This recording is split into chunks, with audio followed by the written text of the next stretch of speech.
46장 31절부터 34절까지 말씀입니다. 창세기 46장 31절부터 34절까지 말씀입니다.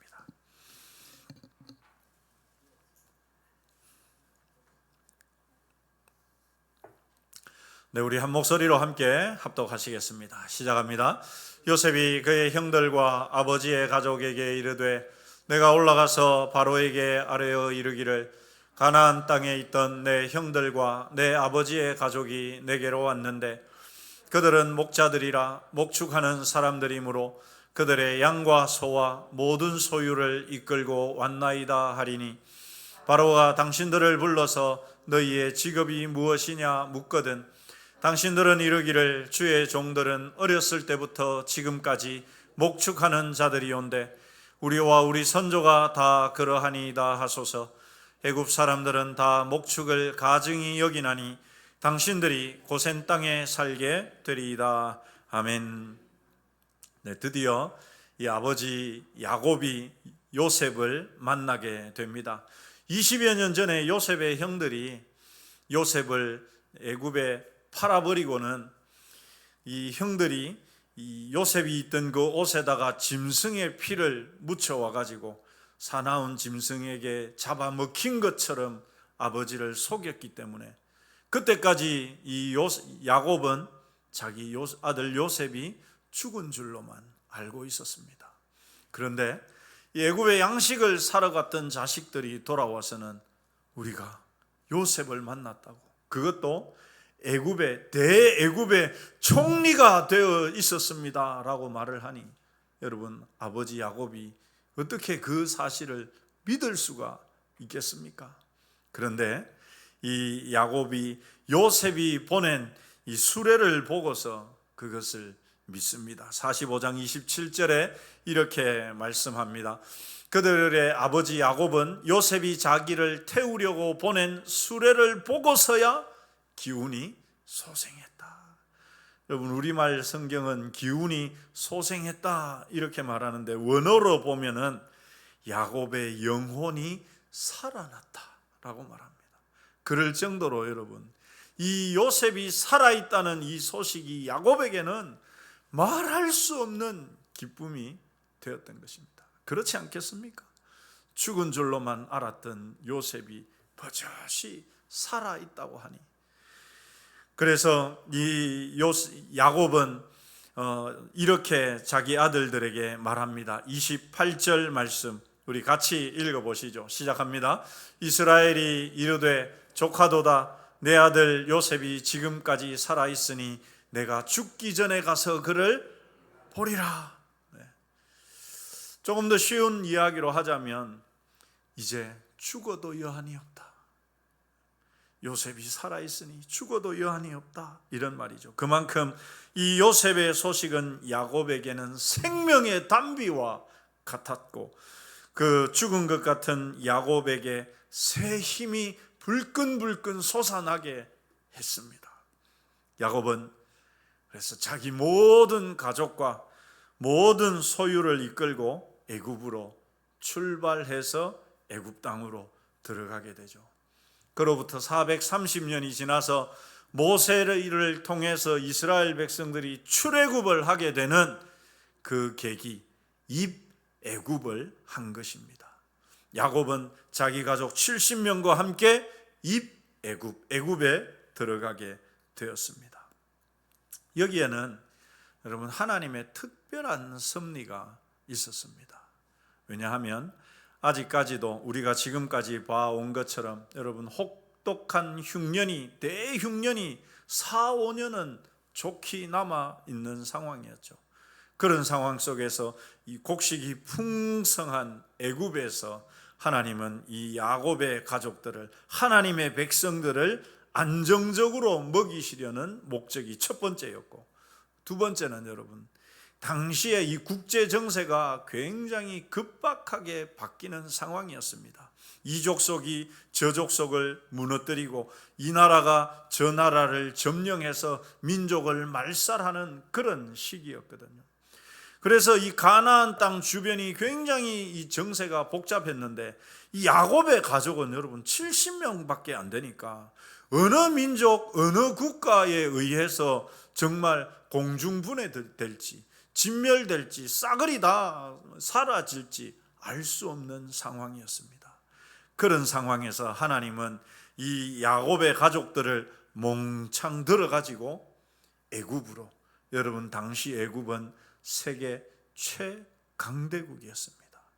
그래서 그 애굽에다가 하나님께서 싹 옮겨 놓으시는 것이죠.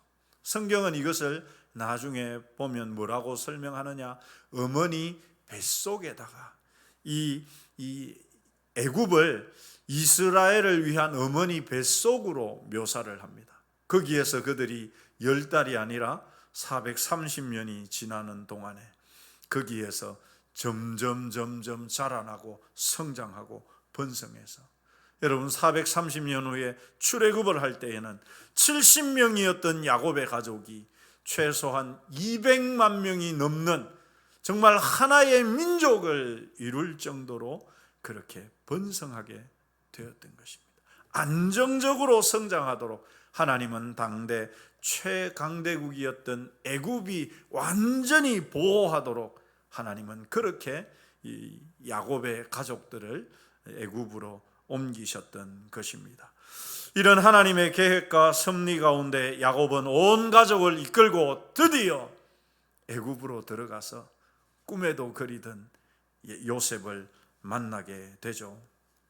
그런데 아버지와 뜨거운 재회를 하고 난 요셉은 그의 가족들에게, 그의 형제들에게 참 이해할 수 없는 요구를 합니다. 그것이 33절, 34절에 나옵니다.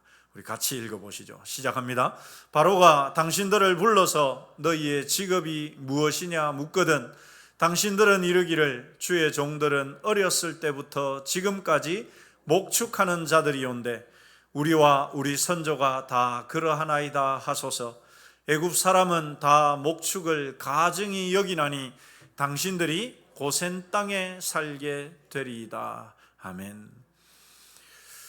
여러분 당시 이 애굽에서 요셉의 위치를 생각해 보면 이 지금 요셉이 자기 형제들에게 요구하는 이 말들은 굉장히 의아스러운 이상한 요구가 아닐 수 없었습니다. 왜냐하면 이 바로왕에게 또 그 신하들에게 이 자기들을, 자기의 가족들을 소개할 때 여러분 뭐라고 소개하라고 합니까? 목축하는 자들로 소개하라 그러죠. 그런데 여러분 애굽 사람들은 목축을 어떻게 여긴다고요? 가증하게 여긴다고. 마치 우리나라 조선시대 우리가 백정을 천하게 여겼던 것처럼 당시에는 이 애굽에서는 목축업자들이 그런 존재들이었던 것입니다. 전에도 한번 여기에 대해서 말씀을 드린 적이 있습니다마는 요셉은 그의 아버지와 그의 형제들에게 바로에게 그 신하들에게 소개할 때 목축업자로 이 애굽에서 가장 천시하는 가장 싫어하는 목축업자로 소개하라고 이야기를 합니다. 여러분 당시 요셉의 위치가 어땠습니까? 바로 왕의 다음 가는 사람이었죠. 애굽에서 이 사실상 바로보다 더 큰 권력을 가지고 있다고 해도 바로의 모든 권한을 위임받았으니까 그 정도로 막강한 권한을 가지고 있는 사람이 이 요셉이었습니다. 왕뿐만이 아니라 모든 신하와 백성들이 머리를 조아리는 사람이 바로 요셉이었습니다. 그런데 여러분 그런 요셉이 자기 가족을 소개하는데 애굽 사람들이 가장 싫어하는 직업의 사람들로 소개하라고 말을 하죠. 여러분 오늘날 정치인들만 보더라도 어떻습니까? 자기를 좀 더 돋보이게 하기 위해서, 자기의 배우자를 좀 더 돋보이게 하기 위해서 없는 것도 만들어 놓고 할 수만 있으면 신분을 세탁하고 편법을 사용해서라도 자기 스펙을 높이려고 하는 시대 아닙니까? 왜 그렇게 합니까 여러분? 나 좀 알아달라고, 내가 어떤 사람인지 알아달라고. 그래서 국민들로부터 더 많은 지지를 받을 수 있게 하기 위해서. 그래서 여러분, 조금이라도 더 지지를 받을 수 있다면 물불을 가리지 않고 그렇게 하지 않습니까? 그런데 요셉은 애굽의 이 총리라는 위치에 있는데 자기 체면을 스스로 깎는 일을 지금 하고 있는 것이죠. 여러분, 요셉이 애굽의 총리가 되었을 때 가장 문제가 되었던 것이 무엇이었습니까? 바로 요셉의 신분이었지 않습니까? 요셉의 신분이 무엇이었습니까? 죄인이었고 노예였지 않습니까? 그러니까 죄인이었던 사람, 노예의 신분에서 일약 이 총리가 되면 여러분 어떤 문제가 발생합니까? 리더십이 먹히지를 않는 거예요. 요셉의 이 명령이 먹히지 않게 됩니다. 아유, 저 천한 노예놈이 총리라고 으스대는 거 봐라.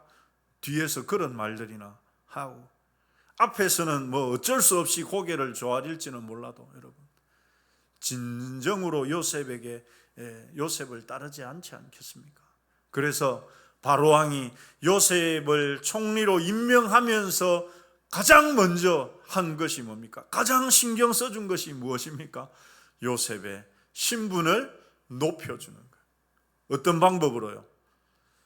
당시에 태양신의 제사장인 가문과 결혼시켜줌으로써 제사장 가문을 처갓집으로 두는 그런 든든한 배경의 사람으로 바꾸어준 이유도 바로 이것 때문이거든요. 그런데 지금 요셉은 어떻게 말합니까? 자기 체면을 깎아먹을 수 있는 일을 스스로 하고 있는 것이죠. 요셉으로서는 긁어부스럼을 만들 필요도 없고 굳이 책 잡히고 뒷이야기를 만들 필요도 없는 일을 하고 있는 것입니다. 대부분의 사람들 여러분 어떻습니까? 할 수만 있으면 자기 가족의 신분을 세탁해서라도 더 막 있어 보이게 만들고, 내가 이런 사람인데. 한때 여러분 우리나라 교회 안에도 이런 문제들이 참 많았습니다. 목사님들 박사학위 받기 위해서 편법적으로 많은 그런 일들이 있었습니다. 모르는 사람들은 보면은 다 박사로 되어 있죠. 그러니까 아는 분들은 보면 박사로 인정해 주지도 않는 그 학위를 가지고. 왜 그렇게 합니까? 나 좀 알아달라는 거죠. 내가 어떤 사람인지 알아달라는 것입니다. 이것이 여러분 사람들의 근본적인 모습 아닙니까? 그런데 요셉은 가족들까지, 아니 자기 스스로도 애굽인에게 무시당하게 지금 만들고 있는 거예요. 왜 이렇게 할까요? 요셉에게는 자기 체면보다, 여러분, 자기 신분보다 더 중요한 것이 있었기 때문입니다. 그것이 뭐냐? 두 가지. 첫 번째, 더 중요한 것, 요셉에게 있어서 더 중요한 것, 그것은 우리 한번 따라서 하십시다. 자기 가족을 고센 땅에 살게 하기 위함. 자기 가족들을 고센 땅에 살게 하기 위한 거였습니다. 여러분 34절 말씀 같이 읽어보시죠. 시작합니다. 애굽 사람은 다 목축을 가증히 여기나니 당신들이 어떤 땅에요? 고센 땅에. 여러분, 이 고센 땅은 이집트로 보자면 최북단에 있는 도시입니다. 이집트 땅 전체를 놓고 봤을 때 이 고센 땅은 이집트의 최북단에 나일강 하류에 위치해 있습니다. 나일강의 하류니까 여러분 땅이 비옥하다 보니까 초목이 아주 무성하게 자라죠. 그래서 목축을 하기에 아주 좋은 장소입니다. 그러면 여러분 이 요셉이 자기 가족들이 목축하는 자들이니까 목축 잘 할 수 있도록 좋은 땅을 주기 위해서 했을까요? 그것도 여러분 맞기는 하지만 그것은 지금 요셉의 고려 대상이 아니었습니다. 이 고센 땅이 왜 이 고센 땅을 요셉이 자기 가족들이 살게 하려고 하느냐? 아까 말씀드린 것처럼 이 땅이 비옥하기 때문에 여러분, 애굽에서 목축하는 사람들 대부분이 어디 살겠습니까? 어디 살겠습니까? 애굽에서 목축하는 대부분의 사람들이 어디에 살겠습니까? 고센 땅에 삽니다. 고센 땅에 있었습니다. 그리고 애굽인들, 대부분의 애굽인들은 어디에 있었느냐? 요셉 당시에 애굽의 수도는 이집트로 봤을 때는 중부 지역쯤 되는 나일강의 중부 지역이 이 아이고 죄송합니다. 네. 이 이집트의 중부 지역이 이집트의 당시 수도였고 대도시들이 몰려 있었습니다. 그러다 보니까 여러분, 자연적으로 고센 땅에는 이집트 주류인들은 그 고센 땅에 살지 않는 것이죠. 왜요? 목축을 어떻게 여겼으니까? 가증하게 여겼으니까. 그러니까 자연적으로 요셉이 자기 가족들과 이집트인들을 분리시킬 수 있는 것이었고, 그것보다 더 요셉에게 이 고센 땅이 필요했던 이유는 바로 이 요셉이 하나님의 약속, 하나님의 언약을 믿는 사람이었기 때문입니다. 여러분, 50장, 창세기 50장 25절 말씀, 요셉의 유언인데요. 우리 같이 한번 읽어보시죠. 시작합니다. 요셉이 또 이스라엘 자손에게 맹세시켜 이르기를 하나님이 반드시 당신들을 돌보시리니 당신들은 여기서 내 해골을 메고 올라가겠다 하라 하였더라. 아멘. 여러분, 무슨 이 요셉의 지금 유언인데 어떤 내용입니까? 하나님께서 지금 당신들이 이 애굽 땅에 살고 있지만 언젠가는 반드시 다시 그 약속의 땅 가나안으로 당신들을 보낼 거다. 그때 어떻게 하라는 말입니까? 비록 나는 여기 죽어서 이 해골과 뼈만 남아 있더라도 그 유골들을 어떻게 하라고요? 가지고 가서 가나안 땅에 묻어달라고 이 요셉이 유언을 하고 있는 것입니다. 그렇습니다. 여러분, 이 고센 땅이 단지 비옥해서 목축하기 좋은 것이었기 때문이 아니라 요셉의 마음 속에는 이 하나님의 약속, 하나님의 언약에 대한 확신이 있었습니다. 그래서 여러분, 이 400여 년 후에 있을 이 출애굽을 요셉은 바라보고 반드시 하나님께서 자기 가족, 아니 자기 민족을 이스라엘 땅으로 다시 돌려보내실 것을 믿고 있었던 것이죠. 그래서 그렇게 나갈 때 자기 해골을 꼭 가지고 가달라고 이야기합니다. 그래서 실제로 모세가 출애굽을 할 때 이 요셉의 유골을 챙기고, 그렇게 챙긴 유골을 여호수아 24장 32절을 보면은 어떻게 하느냐? 애굽에서 가져온 요셉의 뼈를 이스라엘 땅 세겜에 장사하는 것을 볼 수가 있습니다. 그러니까 요셉은 이미 지금 비록 그가 애굽 땅에서 살고 있었지만 하나님께서 자기들에게 주셨던 그 약속의 땅을 바라보고 있었습니다. 그럼 왜 굳이 고센 땅이냐, 여러분? 왜 굳이 고센 땅이냐? 고센 땅은 출애굽하기에 아주 적합한 땅. 이 고센 땅이 아까 말씀드린 것처럼 이집트의 북쪽에 있었기 때문에 거기에서 가나안으로 가기가 아주 수월했기 때문입니다. 그래서 여러분, 이 요셉은 그 목적 때문에 이 자기 가족들이 고센 땅에 정착하도록 만들었던 것입니다. 그렇다는 말은 이 요셉의 마음에는 비록 그가 애굽에서 총리를 하고 최고의 권력을 쥐고 그렇게 살고 있었는지는 모르지만 요셉의 마음에는 항상 약속의 땅에 대한, 하나님 나라에 대한 마음이 너무도 강하게 있었다는 것을 잘 보여줍니다.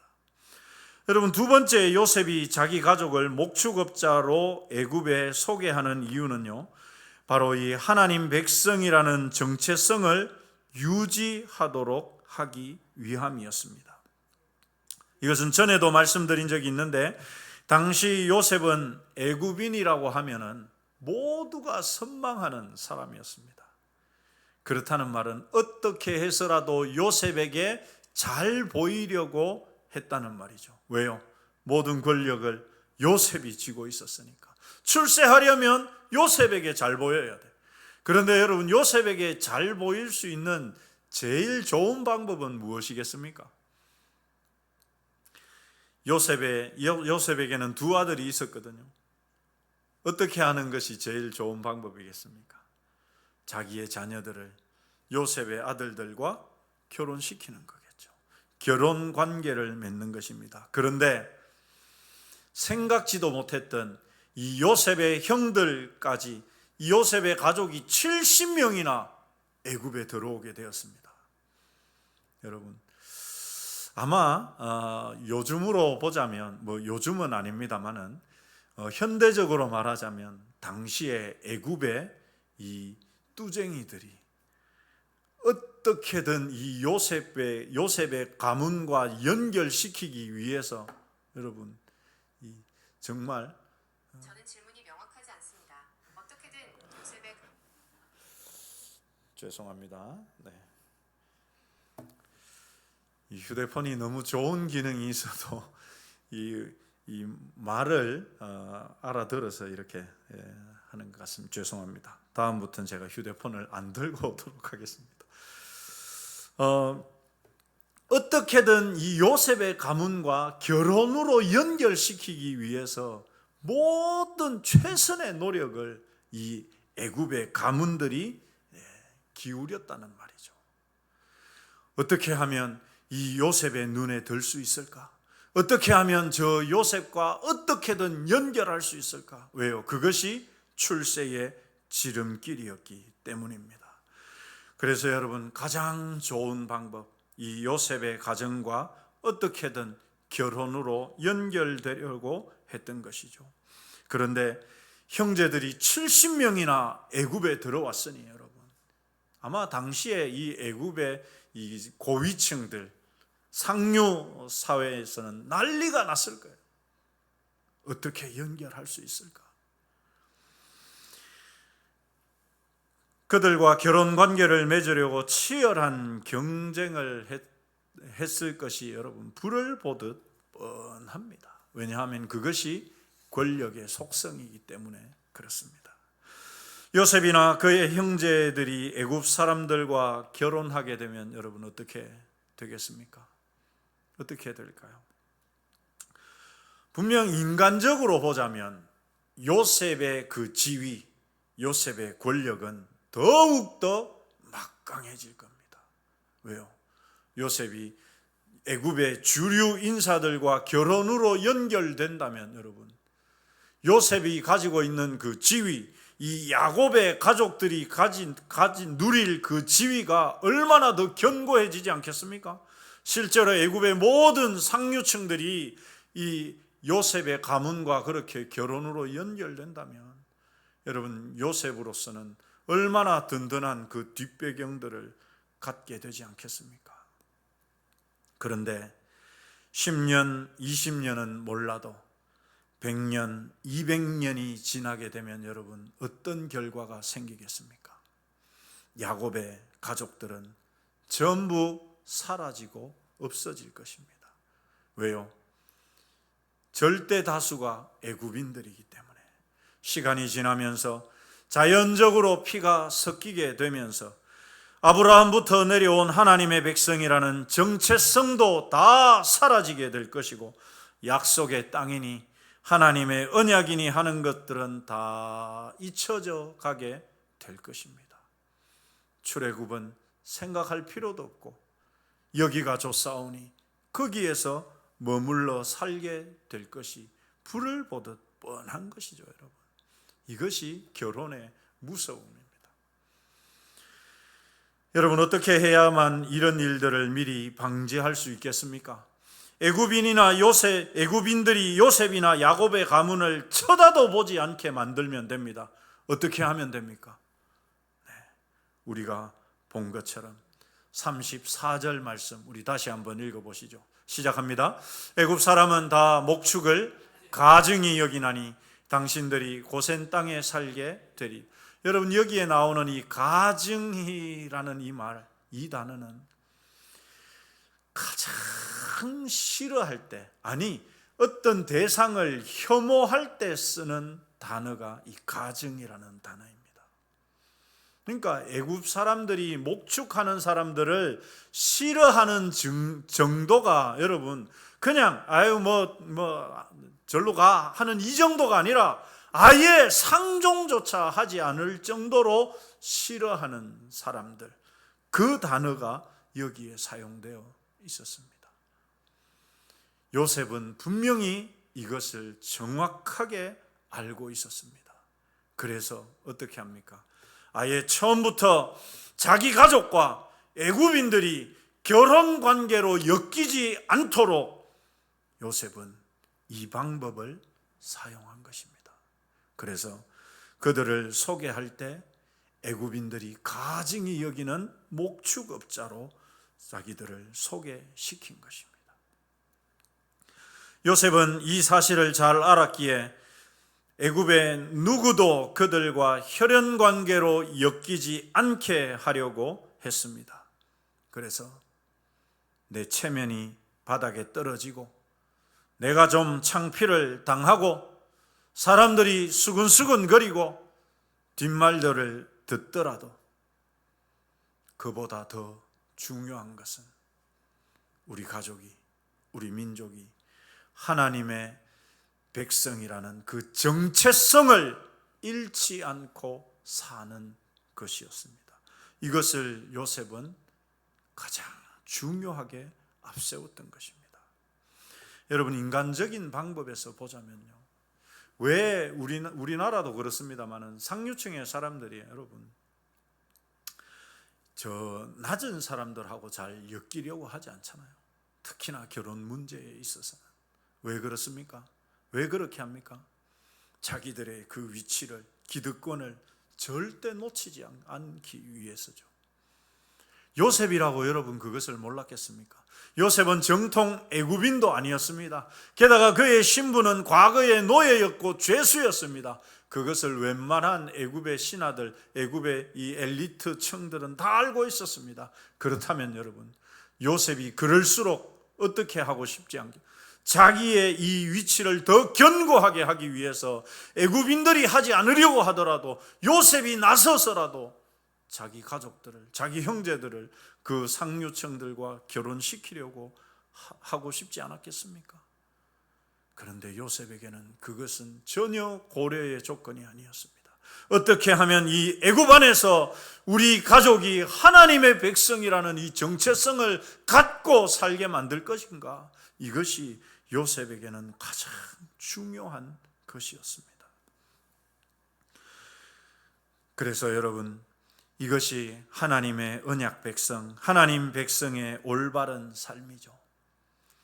비록 세상 속에 살지만 절대 세상 사람들처럼 살지 않는 것, 오히려 말씀으로써 세상을 변화시키고 바꾸어 가려는 것, 그것이 여러분 그리스도인의 정체성을 지키는 사람입니다.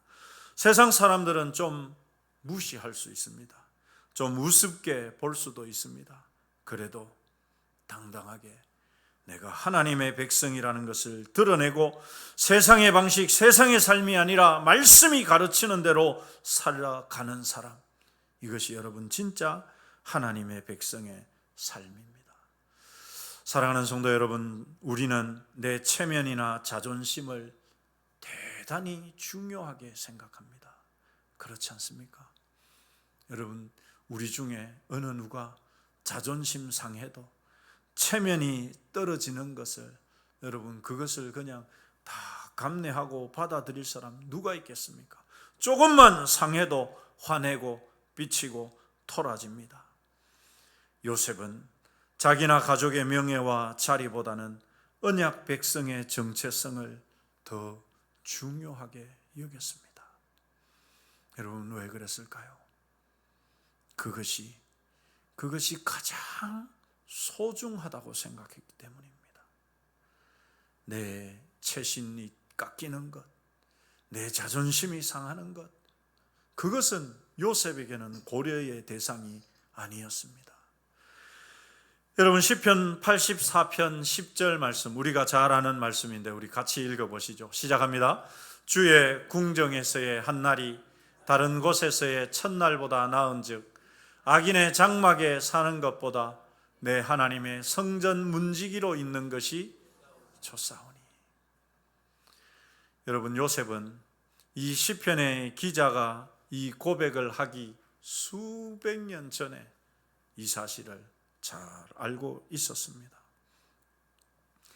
주의 궁정에서의 한날이 다른 으리으리하고 좋은 집이라 하더라도 거기에서 내가 첫날을 사는 것보다도 더 낫습니다. 내가 으리으리한 악인의 집에서 함께 사는 것보다는 차라리 하나님 성전의 문지기가 되는 것이 더 낫겠습니다.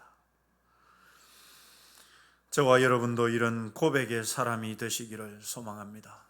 여러분, 하나님의 언약 백성이 어떤 사람이냐?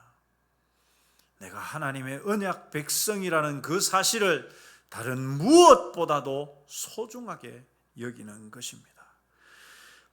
내 자존심보다 하나님 나라를 먼저 생각하는 사람, 내 체면보다 교회를 앞서서 생각하는 사람, 그래서 기꺼이 헌신하는 사람, 여러분, 그런 저와 여러분이 되시기를 소망합니다. 저와 여러분도 하나님의 언약 백성입니다. 이 사실을 잊지 않고 애굽과 같은 이 세상에서 거룩함을 유지하고 그 하나님의 정체성을 잃지 않고 오직 말씀을 붙잡고 살아가는 그런 저와 여러분이 되시기를 주님의 이름으로 축원합니다. 기도하시겠습니다.